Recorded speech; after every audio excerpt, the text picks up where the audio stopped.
नमस्कार। मैं doctor H N व्यास, सह आचार्य, समाजशास्त्र विभाग, माणिक्यलाल वर्मा, राजकीय महाविद्यालय भीलवाड़ा।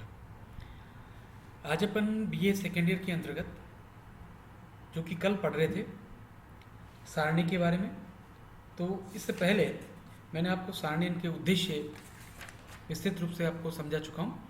आज अपन सारणी के प्रकार, किस प्रकार की सारणियाँ होती है, उसके गुणों के आधार पर अपन बातचीत करेंगे।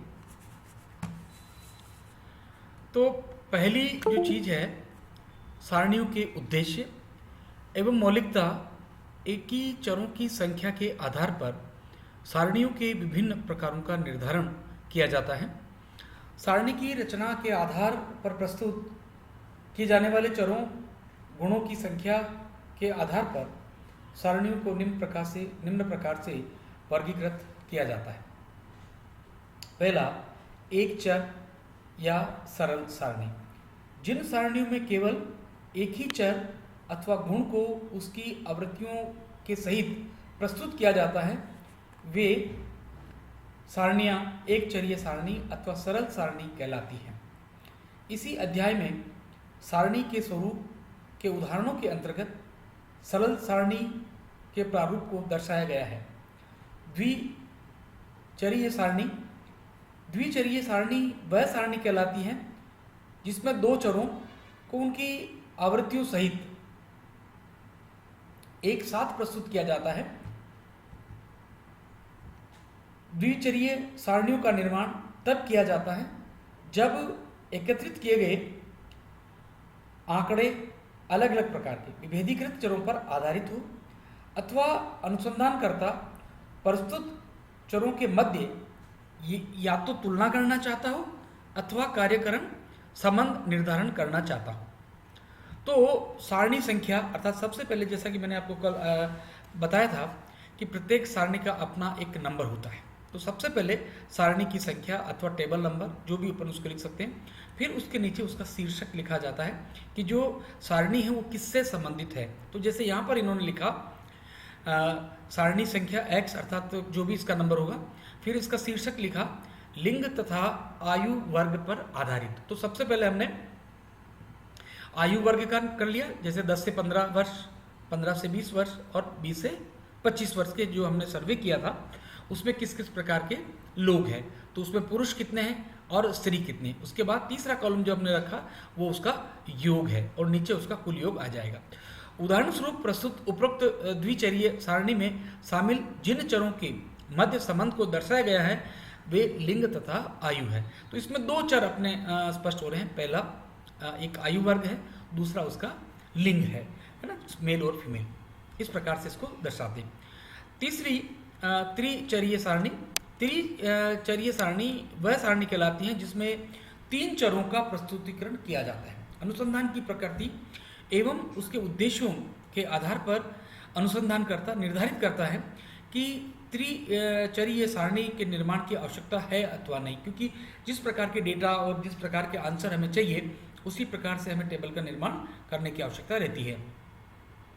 तो त्रिचरीय सारणियों का निर्माण इसलिए भी किया जाता है ताकि संपूर्ण अध्ययन में कुल सारणियों की संख्या परिसीमित की जा सके। जैसे अब नेक्स्ट आया है त्रिचरीय सारणी में सारणी संख्या y, जैसा कि मैंने आपको बताया ऊपर के सबसे पहले प्रत्येक टेबल का अपना एक नंबर होता है। फिर उसका टाइटल होगा, शीर्षक होगा, जिसमें लिंग, आयु वर्ग तथा शैक्षिक परिस्थिति पर आधारित वर्गीकरण। तो इसमें चीज़ दे रखी है स्त्री, पुरुष और आयु वर्ग। तो आयु वर्ग में हम पुरुष का साक्षर और निरक्षर और योग, स्त्री का साक्षर और निरक्षर की बातचीत हम यहाँ पर कर सकते हैं। उपरोक्त त्रिचरीय में प्रयुक्त तीन चर है, जिसमें आयु, लिंग तथा उसकी शैक्षिक परिस्थिति। बहुचरीय सारणी। बहुचरीय सारणी का निर्माण चार या अधिक चरों के द्वारा किया जाता है। इस प्रकार की सारणी में अनेक चरों के मध्य सहसंबंध स्थापित किए जाते हैं। उदाहरण के लिए बहुचरीय सारणी का निर्माण निम्न प्रकार से किया जा सकता है। सबसे पहले सारणी संख्या, फिर उसका टाइटल, शीर्षक, आयु, लिंग, शैक्षिक परिस्थिति तथा क्षेत्र, जिला पर आधारित वर्गीकरण। जिला जयपुर का है, आयु दे रखी है, फिर उसमें पुरुष, स्त्री, जिसमें साक्षर, निरक्षर और योग। ये एक बहु और कोटा। अब दो जिले इन्होंने लिए हैं, कोटा और जयपुर जिले का, ये दोनों समान चीज़ है और उसका ये लोग कंपेरेटिव स्टडी भी कर सकते हैं इस प्रकार के। तो इस प्रकार किसी भी प्रकार की सारणी, वह चाहे चर्य हो या द्विचर्य हो या त्रिचर्य हो अथवा बहुचर्य हो, तो निर्माण करते हुए इस बात का ध्यान रखना आवश्यक है कि कॉलम में कौन सा चर आएगा या पंक्ति में कौन सा चर आएगा। नियमानुसार सही सारणी वही मानी जाती है जिसमें स्थिर चर अपरिवर्तनशील सदैव कॉलम में लिखा जाता है, जबकि अस्थिर चर परिवर्तनीय सदैव पंक्ति में लिखा जाता है। इस प्रकार से बनाई गई सारणी सही मानी जाएगी। उत्तम सारणी की विशेषताएं। एक अच्छी सारणी की क्या विशेषताएं हो सकती है ताकि वो श्रेष्ठ हो और अपने जो रिसर्च के परिणाम है वो पॉजिटिव निकले, उसको ध्यान में रखते हुए एक सारणी की कुछ निम्न विशेषताएं हो सकती है। पहला, सारणी में वैज्ञानिकता का गुण होना चाहिए, अर्थात वो पूर्णतया वैज्ञानिक नियमों पर आधारित हो तथा तर्क के आधार पर उसकी उपादेयता को स्पष्ट किया जाना संभव हो। दूसरा, उत्तम सारणी में सारणी संख्या, सारणी का शीर्षक, आवश्यकता अनुसार टिप्पणी तथा वांछित होने पर स्रोत का नियमानुसार प्रस्तुत करना होना चाहिए। अर्थात स्रोत का नियमानुसार वहाँ जहाँ पर यदि अपन ने सेकेंडरी डेटा का प्रयोग किया है तो ऐसी स्थिति में उसका स्रोत को हमें लिखना आवश्यक होगा। सारणी स्पष्ट एवं बोधगम्य होनी चाहिए।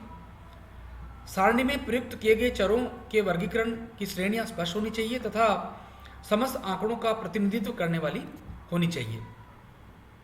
सारणी बहुत अधिक बड़ी एवं बहुत अधिक छोटी नहीं होनी चाहिए, नहीं तो अच्छा नहीं रहेगा। उत्तम सारणी में तथ्यों का प्रस्तुतिकरण इस प्रकार किया जाना चाहिए कि उनके मध्य तुलना करना संभव हो। सारणी सदैव अपने निर्माण के उद्देश्य से अनुकूल होनी चाहिए, जिसका अर्थ यह है कि जिस उद्देश्य से सारणी का निर्माण किया गया है उस उद्देश्य को पूर्ण करती हो।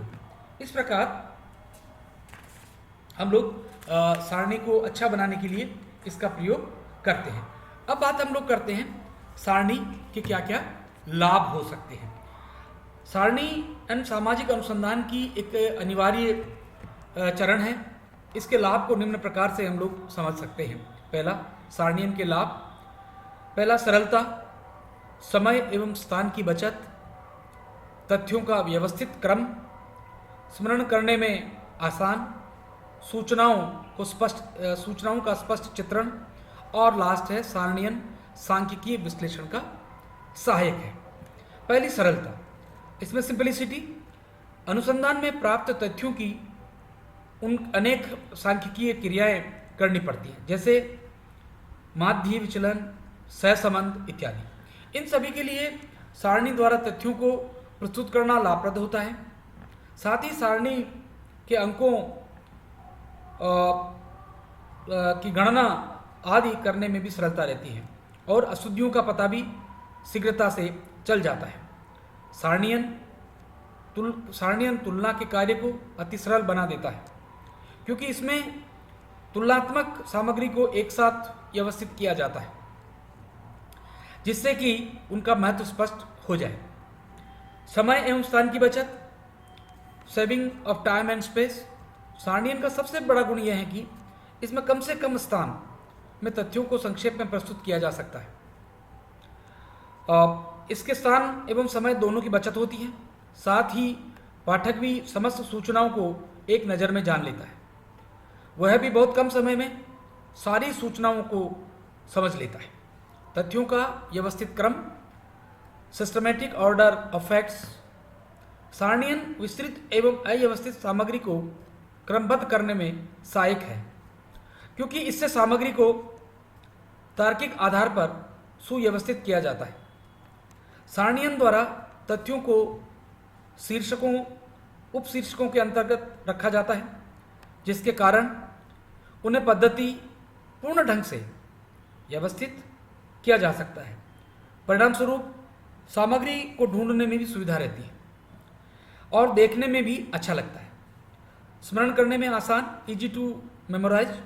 सारणियन में जटिल अंकों को भी उचित शीर्षकों आदि में विभाजित करने से उसे सुगमता से समझा जा सकता है। और सारणियन में जटिल तथ्यों को सरल रूप में प्रस्तुत किया जाता है। उनमें एक क्रम होता है अतः उन्हें याद रखना भी सरल होता है। सूचनाओं का स्पष्ट चित्रण, क्लियर पिक्चर ऑफ इंफॉर्मेशन। सारणियन में सूचनाओं को एक क्रमबद्ध रूप में प्रस्तुत किया जाता है और इस कारण वो समझने में सरल हो जाती हैं। प्रोफेसर बाउलो ने लिखा है कि सारणियन के पश्चात अत्यंत विभिन्नतापूर्ण जटिल समूह के स्थान पर उसकी निश्चित रूपरेखा प्राप्त हो जाती है। नेक्स्ट, सारणियन सांख्यिकीय विश्लेषण में सहायक है। Tabulation is useful in statistical analysis. सारणियन सामग्री के सांख्यिकीय विश्लेषण अर्थात माध्य प्रवृत्तियां, विचलन एवं सहसंबंध इत्यादि निकालने अथवा सामग्री को ग्राफ इत्यादि द्वारा प्रदर्शित करने में सहायक है।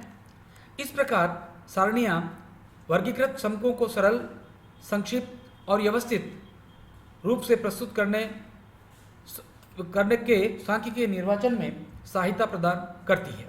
ये अब उसके कुछ लाभ हैं, लेकिन आगे चलेंगे तो कुछ सारणियन की लिमिटेशंस भी है, जो कि इस प्रकार है। सारणियन के बहुत सारे लाभों की कुछ सीमाएं भी है और उसका प्रमुख सीमाएं इस प्रकार भी है ना। सारणियन की लिमिटेशंस, पहला, केवल गणनात्मक सामग्री के प्रदर्शक में सहायक। दूसरा, विशिष्ट ज्ञान की आवश्यकता। तीसरा, नीरस एवं रुचिहीन। चौथा, संपूर्ण परिशुद्धता का अभाव। और लास्ट, सीमित इसका उपयोग। पहली चीज हम लेते हैं, केवल गणनात्मक सामग्री के प्रदर्शन में सहायक। सारणियन के द्वारा केवल संख्यात्मक सूचनाओं को ही स्पष्ट किया जा सकता है। गुणात्मक सूचनाएं इस विधि से प्राप्त नहीं हो पाती हैं।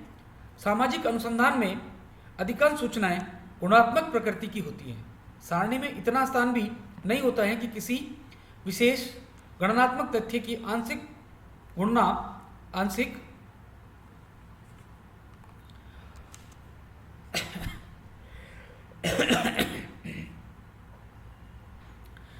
अनुसंधान में अधिकांश सूचनाएं गुणात्मक प्रकृति की होती है। सारणी में इतना स्थान भी नहीं होता है कि किसी विशेष गणनात्मक तथ्य की आंशिक गुणात्मक व्याख्या की जा सके। वर्णनात्मक अध्ययनों में सारणी उपयुक्त नहीं है। दूसरा, विशिष्ट ज्ञान की आवश्यकता। सारणियों को समझने के लिए विशेष ज्ञान की आवश्यकता होती है, क्योंकि ये गणितीय ज्ञान पर आधारित होती है और सामान्य व्यक्ति के लिए गणितीय ज्ञान कठिन होता है। उन्हें बनाने और समझने के लिए गणितीय ज्ञान एवं रुचि आवश्यक है, अतः इसका प्रयोग उच्च शिक्षित व्यक्तियों के लिए ही हो सकता है। नीरस एवं रुचिहीन। सारणियन के आंकड़े प्राय नीरस होते हैं। इनमें केवल सांख्यिक संख्याएं होती हैं जिन्हें समझना अरुचिकर प्रतीत होता है।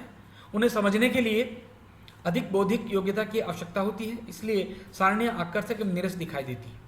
जो फोर्थ, संपूर्ण परिशुद्धता का अभाव, लेक ऑफ कंप्लीट प्योरिटी। सारणियन की प्रदर्शित सूचनाएं पूर्ण रूपेण स्वतंत्र नहीं होती है, क्योंकि उन्हें सापेक्षित रूप से विभिन्न पदों के अंतर्गत दिखाया जाता है। कभी कभी महत्वपूर्ण सूचनाओं को प्राथमिकता नहीं दी जाती हैं, अतः सारणियां पूर्णतः परिशुद्ध नहीं हो पाती है। सीमित उपयोग। सारणियन का सीमित पैमाने पर ही उपयोग किया जा सकता है, क्योंकि सारणी में संपूर्ण सामग्री का प्रयोग नहीं किया जा सकता है। गुणात्मक आंकड़ों का प्रदर्शन होने के कारण सारणी का महत्व कम हो जाता है। वर्तमान में अधिकांश अनुसंधान पुस्तकों एवं लेखकों में सांख्यिकीय का प्रयोग बढ़ता जा रहा है, लेकिन आंकड़ों को सारणियन के बिना प्रस्तुत करने की प्रवृत्ति भी बढ़ती जा रही है। इस प्रकार सारणी की अपनी कुछ लिमिटेशंस हैं, जिसको हम लोग सामान्य रूप से देखते हैं, और हर जगह सारणी उपयोगी हो ऐसी बात भी नहीं है। इस प्रकार ये सारणियन का स्वरूप था। कल अपन इसका सारणियन का वर्गीकरण जो है उसका अपन देखेंगे, किस प्रकार वर्गीकरण सारणी तथ्यों का वर्गीकरण किया जाता है। क्योंकि जब सारणी का निर्माण करते हैं तो उससे पहले तथ्यों का वर्गीकरण होना बहुत आवश्यक है। जब तक तथ्यों का वर्गीकरण कैसे किया जाता है वो नहीं अध्ययन करेंगे, तब तक हमें सारणियन थोड़ा समझ में नहीं आ पाएगा। इसलिए कल अपन इसका अध्ययन करेंगे कि वर्गीकरण क्या चीज़ है और कैसे किया जाता है। नमस्कार, धन्यवाद।